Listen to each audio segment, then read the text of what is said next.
c'est encore de la folie, jamais vu ça, c'est... Oh.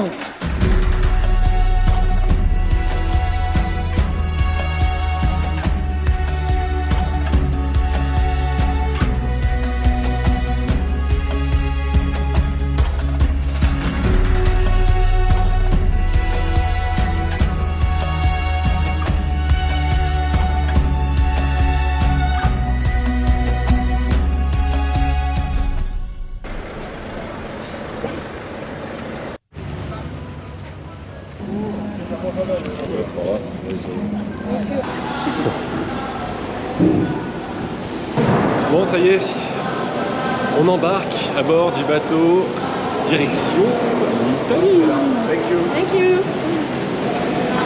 Pas encore arrivé en Italie, on est dans le bateau, on va découvrir donc l'Italie ensemble dans cette vidéo, dans cette partie de vidéo.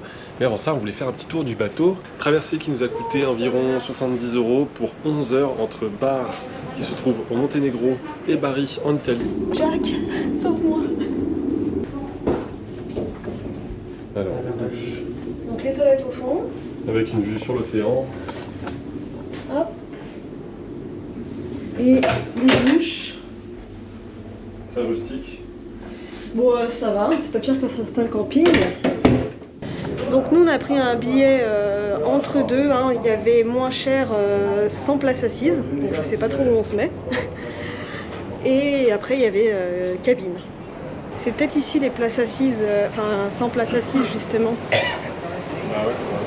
Où on se met sur les fauteuils s'il reste de la place et sinon par terre, je sais pas trop le fonctionnement. Ah. Une chapelle.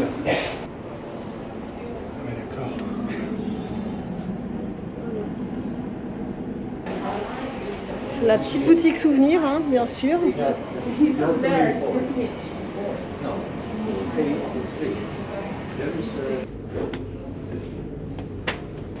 Alors du coup, les prix sont en kuna.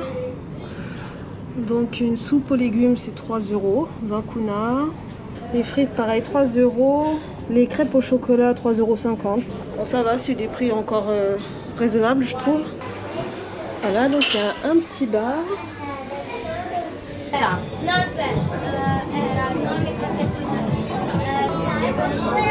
Ah ouais, il y a de l'ambiance hein.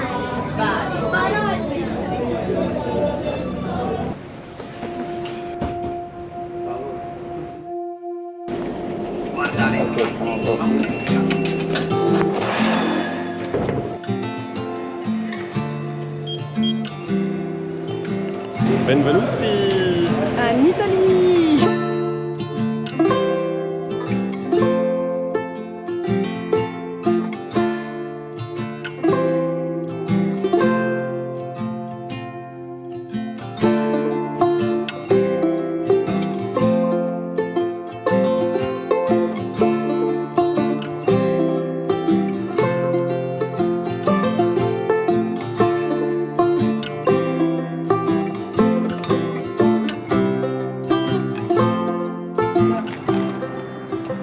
Ce sont des amandes.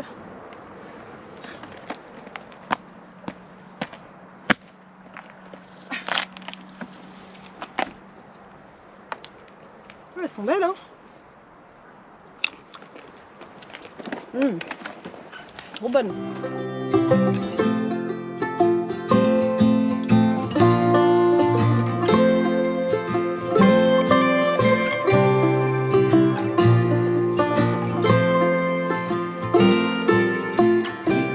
Voilà, donc nous sommes arrivés à Alberobello, une ville réputée dans les Pouilles pour ses trulli.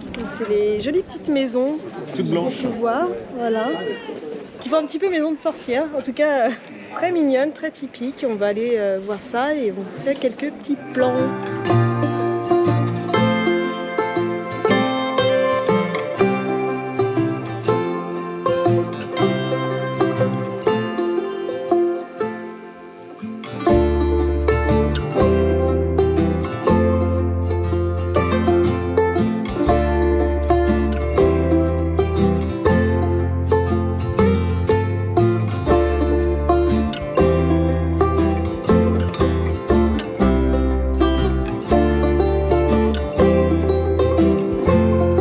Allez, on continue les visites des petits villages atypiques dans le sud de l'Italie.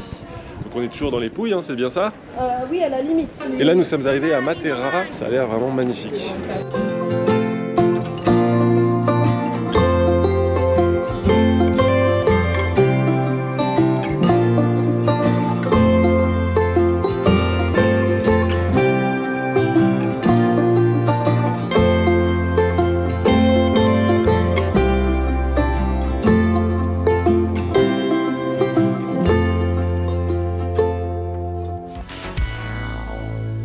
Bienvenue à Matera, ville méconnue du sud de l'Italie qui possède une véritable richesse culturelle.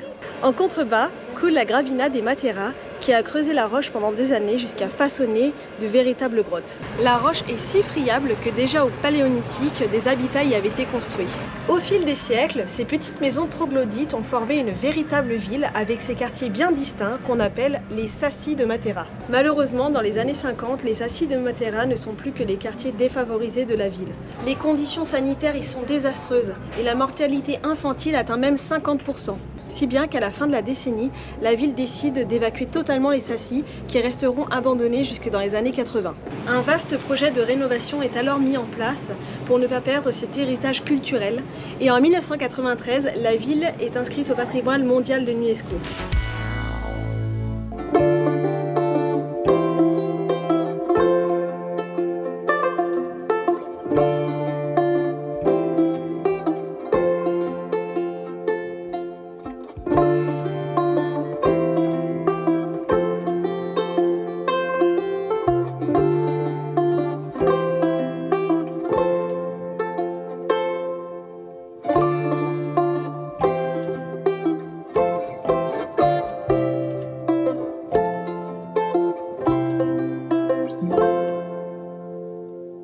Donc dans cette église qui date du XIIe siècle que nous venons de visiter ensemble, vous avez vu que les souterrains étaient un vrai labyrinthe et qu'il y avait des cavités creusées.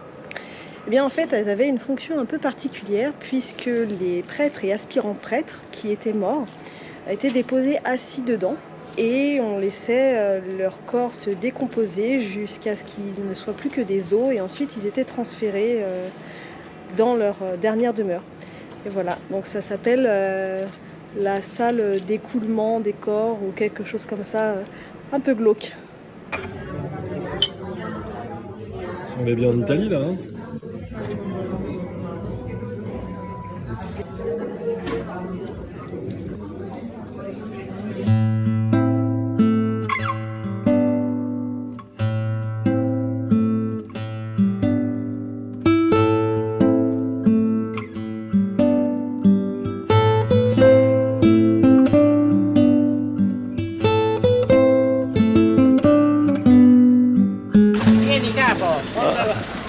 Ciao.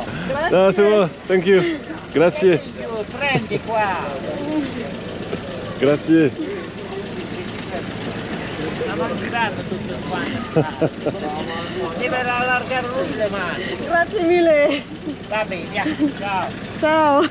Tu vas manger tout ça là? Ouais. Trop mignon. Trop chaud.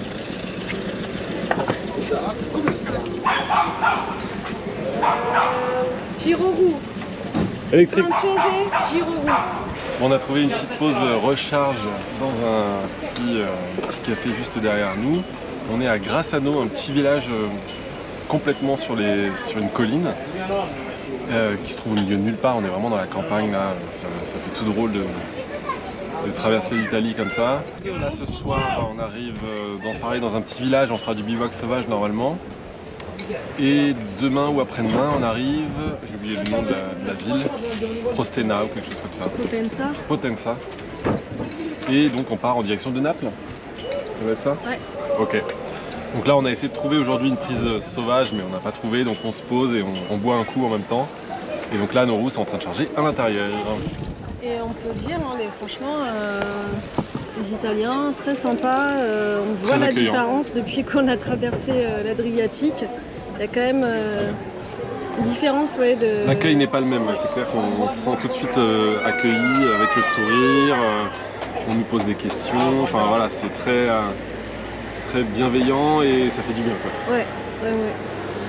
Donc peut-être que ça... D'ailleurs, t'as eu un petit cadeau. Comment il a su que j'adorais les figues?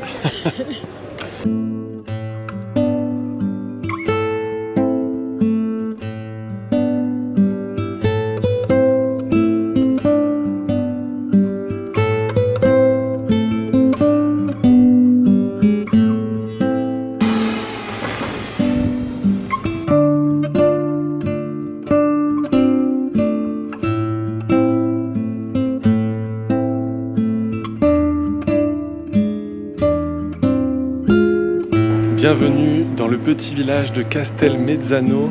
C'est encore de la folie, jamais vu ça, c'est...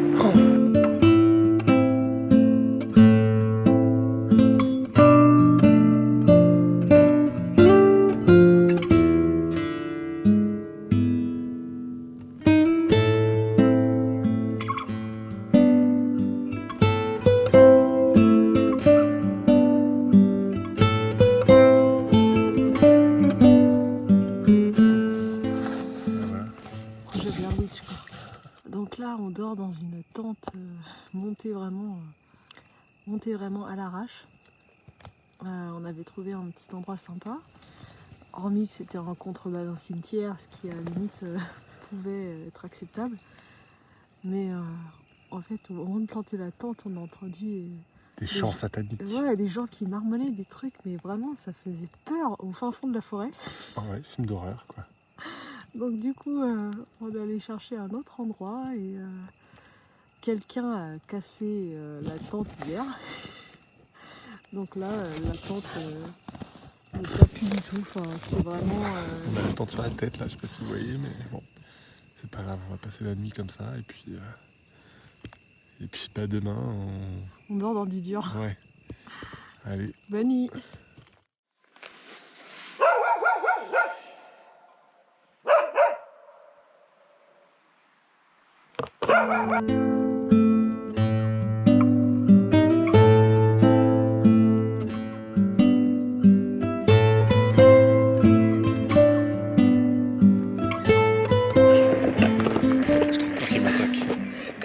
J'ai crié. Il est fat de ouf hein. Il a bouffé un truc là, il est en train de digérer. Ah ouais, j'avoue, il doit avoir une souris dans le bide ou un truc comme ça.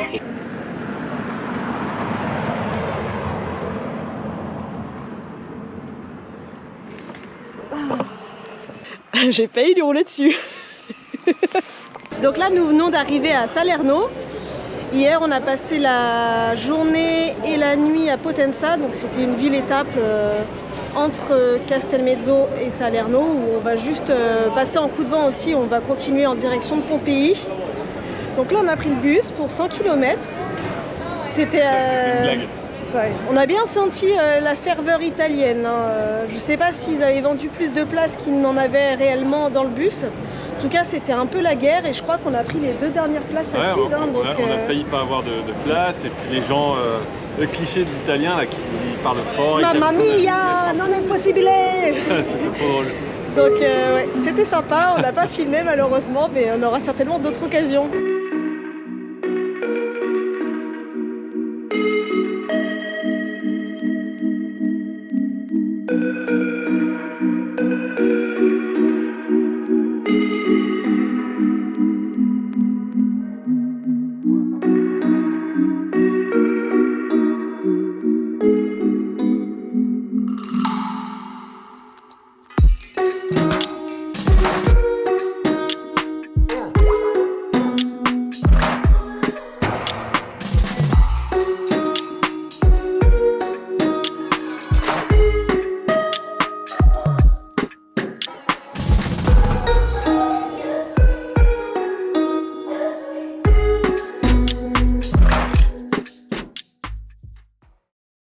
Donc ça y est, on vient d'arriver à Pompéi, donc là on est vraiment dans le lieu touristique, dans le site archéologique. On est arrivé hier soir, on a laissé nos affaires et nos roues à l'hôtel. Ici on est obligé de payer l'entrée forcément et on ne peut pas circuler en gyroroue. Donc on va visiter ça à pied, c'est immense. Hein. C'est une ville entière qui a été ensevelie par les fumées volcaniques, donc ça va nous prendre un petit peu de temps, il faut compter 2-3 heures. Pour l'entrée, c'est 16 € les adultes. Par personne. Voilà, par personne. On découvre ça, c'est parti.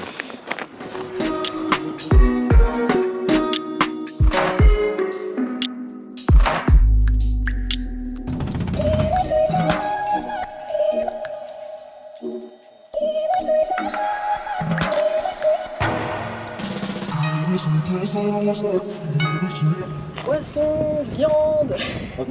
Qui veut goûter mes bons petits plats? La petite blague de tous les guides qui font visiter Pompéi, c'est de dire que ceci, c'est l'ancêtre de McDonald's.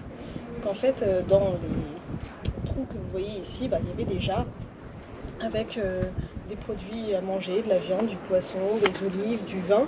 Donc les gens choisissaient ce qu'ils voulaient manger et puis après, ils payaient en fonction de ce qu'ils avaient pris. Et pour payer, dans le marbre, ils ont directement mis des trous qui correspondent Aux tailles des pièces. voilà, aux tailles des pièces. Et comme ça, on ne pouvait pas tricher. Hein. Chaque taille correspond exactement à la valeur qu'est censé payer le client. Donc ingénieux. Donc vous voyez, il y avait pas mal de petites fontaines dans les rues de la ville. Et à savoir que les Romains avaient déjà le système de l'eau courante. Et donc au pied des fontaines, il y avait un petit trou qui permettait à l'eau de s'écouler dans tout le caniveau et de nettoyer la rue.